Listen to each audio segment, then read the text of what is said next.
ডিপজলের কাছ থেকে সুখবর পেলেন জায়েদ খান। হয়ে গেল বাংলাদেশ চলচ্চিত্র শিল্পী সমিতির 2024-26 মেয়াদী নির্বাচন।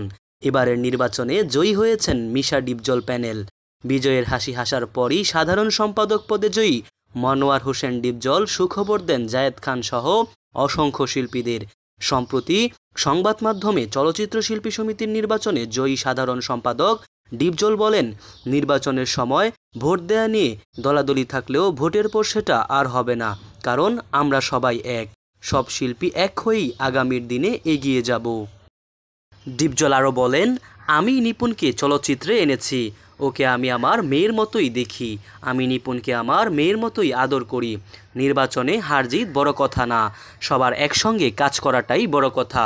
এরপরই শিল্পীদের সুখবর দেন ডিপজল। বলেন, শিল্পী সমিতির সদস্য পদ থেকে যারা যারা বাদ পড়েছেন তাদের সবাইকে আমরা গ্রহণ করে নিয়েছি, কারণ আমরা কেউ ভাগাভাগি চাই না। যারা শিল্পী ছিলেন এবং যারা কাজে নিয়োজিত আছেন সবাই আমরা এক হয়ে আগামীতে মিলেমিশে থাকব এবং একসঙ্গে কাজ করব, এটাই আমি আশা করছি। ডিপজলের এমন কথায় স্বস্তি প্রকাশ করেছেন সদস্যপদ বাতিল হওয়া শিল্পীরা।